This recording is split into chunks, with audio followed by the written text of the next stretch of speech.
Hello, Applied Level 3 General. Welcome to our second teaching, learning online video. We hope you're all safe at home with your families and you're all keeping well. We know these are difficult times, and many of us are concerned for overseas family and friends, and maybe concerned about the way lockdown has affected our lives, restricting where we can go and what we can do. We understand how you feel. We're in this situation too, and if we're here to support each other, help each other.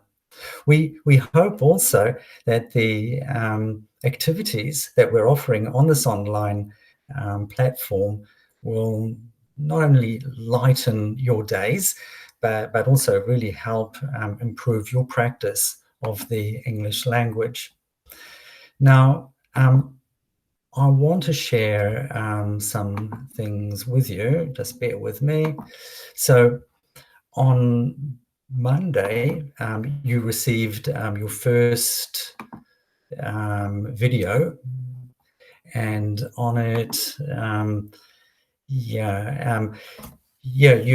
were given. You all have responded well to your online work, and we're really glad to see you working, doing the online work so well. So many of you are active and completing the tasks, and we really encourage you to keep at that. You're also given some additional work, the work on adverbials and adverbs, some grammar, some written work, and a reading formative. Please look through it all. Do what you can. Show us that you are attempting to do the work. It's really important that you're responding to the work that we're giving you. For the writing, please send it back to your teacher on the form provided. Your teacher will mark it and make comments on what you've done to help you in your writing. The grammar and vocab exercises, their answers will be posted by your teacher on Friday.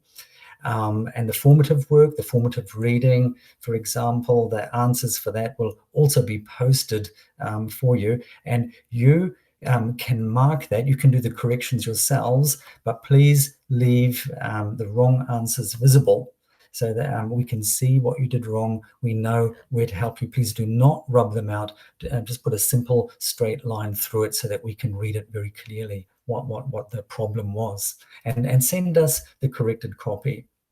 So this week's work is formative speaking. So this is a group discussion exercise. Here are the topics. Topic 1, about the Prime Minister, Jacinda Ardern, having a child while in office. Do you think she's doing justice to both roles as a mother and a Prime Minister?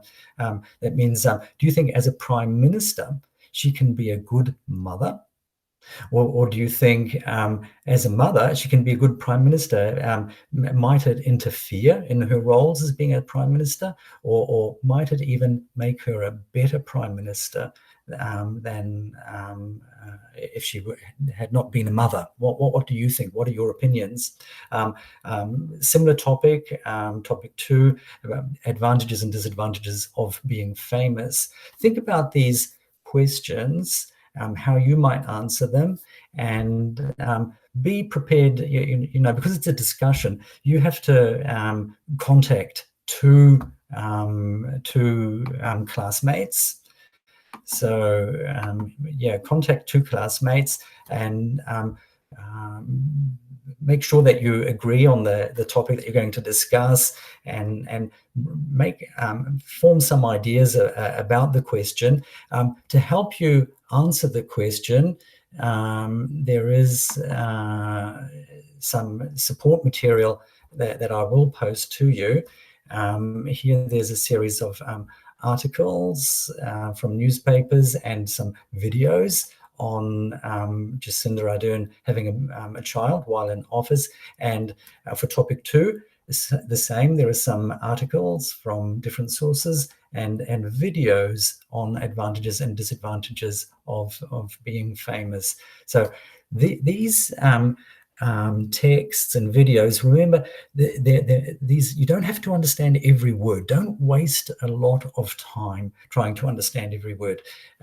Be open to the ideas that are being presented rather than the tiny details. Use the ideas for you to formulate your own opinions.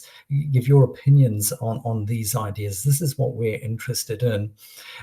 When you're giving your opinions, when you're discussing this with your group, remember to use some of the functional language that helps you take part in a group discussion, to introduce your own point of view or a general point of view, to agree with an opinion or to disagree with an opinion. All very useful language to help you take part in a discussion. Other interesting phrases, important phrases to use in the discussion are listed here. This came from week 4. I think you practiced using some of that already in class, but now do it again. Use the phrases that you're most comfortable with in your group discussion. So that's the formative speaking for you.